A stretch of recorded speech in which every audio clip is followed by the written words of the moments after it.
嗨，我是老板。这集我们要来讲女生的自我配得感。什么是自我配得感？不知道，好像又是一个新的词哦，跟上次那个什么边界感类似，可其实就是自我价值感啦。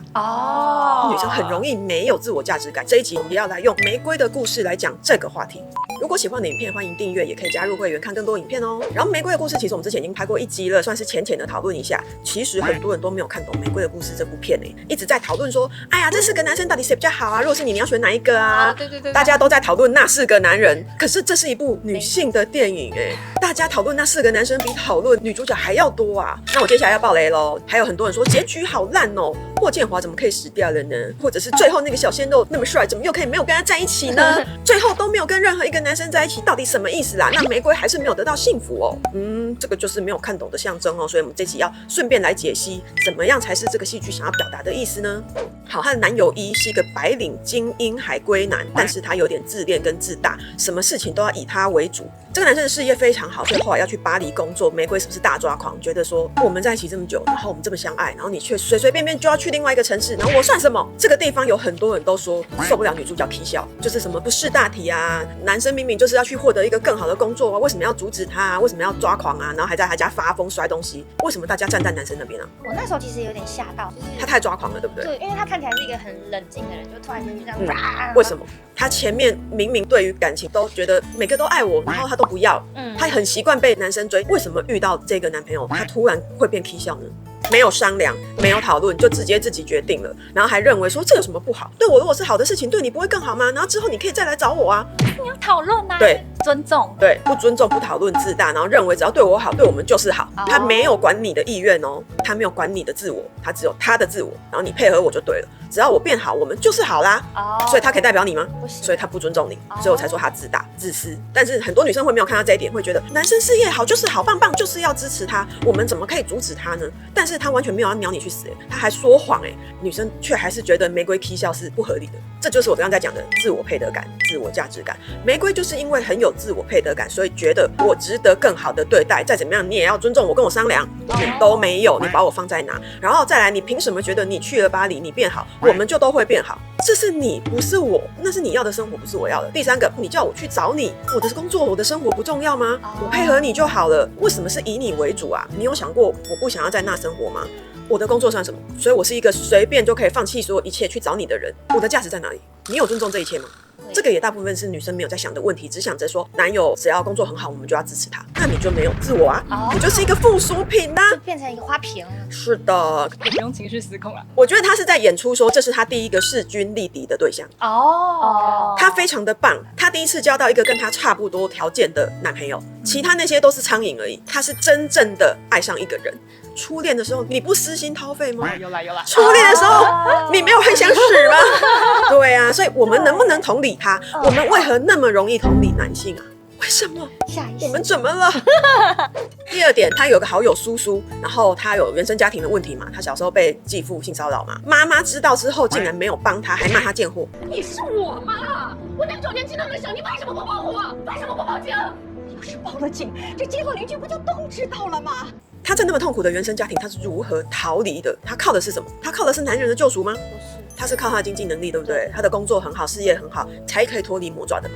那里面还有另外一个女人叫江总，就是玫瑰的前老板嘛。她不是后来在跟他聊天的时候也告诉她老公出轨？那江总为什么还活得那么漂亮？是靠什么？下一个男人吗？不是，他的事业。所以大家在这几个女人身上有没有看到，不管是你的原生家庭不好，不管是你后来的先生不好，都是靠什么让自己再度幸福的？你的经济能力，你才能把自己活得漂亮，然后再能重启新的人生，而不是再找一个新的男人救赎我。然后通常有可能就从这个坑再跳到另外一个坑，然后永远都不好，然后再说我好痛苦哦，我一生都没有遇到好的男人。你怎么都不救你自己？我们可以从玫瑰、苏苏跟江总这3个女人身上看到，她们可以幸福，都是因为她们有很好的能力跟经济能力，没有依附在男人身上哦。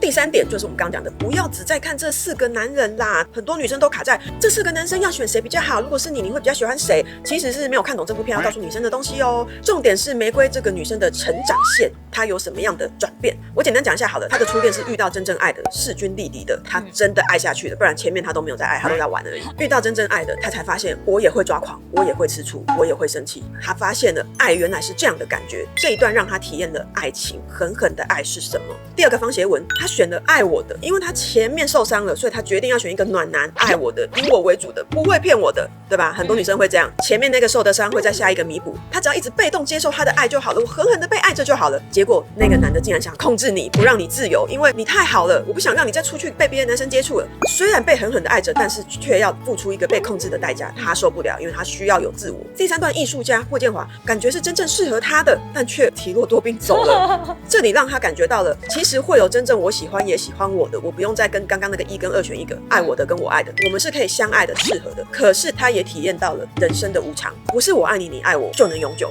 但他有后悔这段吗？没有。我觉得玫瑰在这一段变得更看透人生，变得更淡然了。他走的时候，他是陪着他默默走的，他没有大哭大闹的，对吧？他跟一的初恋是不是变得完全不一样，更成熟了呢？因为他的年龄也不一样了，他也从离婚、养育小孩那一段走出来了，所以他已经是一个成熟的女性了。他再也不像初恋的时候大哭大闹了，对吧？所以这就是一个女生的成长线，大家要看到这一点。第四个小帅哥是机师，他要出国的时候，他跟玫瑰说：“你等我。”玫瑰跟他说什么？等我回来的时候，我想跟你一起。不要承诺未来，这一年会发生很多事，我们会遇到很多人，未来会发生什么，我们其实谁都不知道。意思是什么？顺其自然。就这样啊，不要在那边谁等谁，用什么承诺绑住谁了。我支持你去追逐你的梦想，意思就是啊，我也不会等你啦。大家也不用在那边远距，在那边牵绊。有机会就有机会，没有就算了。所以他就去追逐他自己新的生活了。你看他的淡然已经变成是大家不用在那边承诺来承诺去，无所谓的。所以剧里面为什么安排最后他也没有跟任何一个人结婚生子，就是在告诉我们女生为什么有结婚才叫幸福。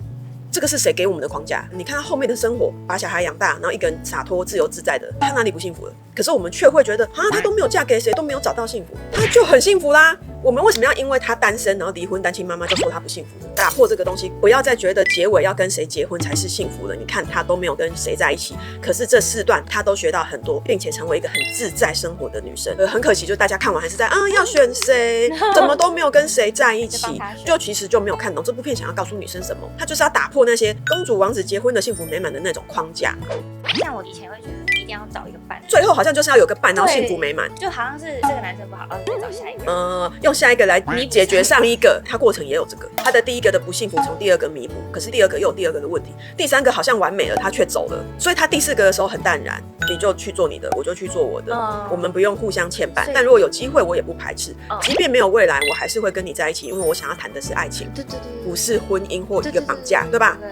是不是更自在的心情？那我觉得女生如果用这种更自在的心情去谈恋爱，你的恋爱会谈得更好，不然你就很容易会觉得浪费青春。可是这个人跟我没有结果，你就很容易捆绑在那个一直要找个人嫁了，而且好像有时效性的那种，这样的女生是谈不好恋爱的。一定要有结果，而且结婚也不见得是我们人生必选题。对呀，对不对？有可能在离婚。对啊，对，也有可能离婚。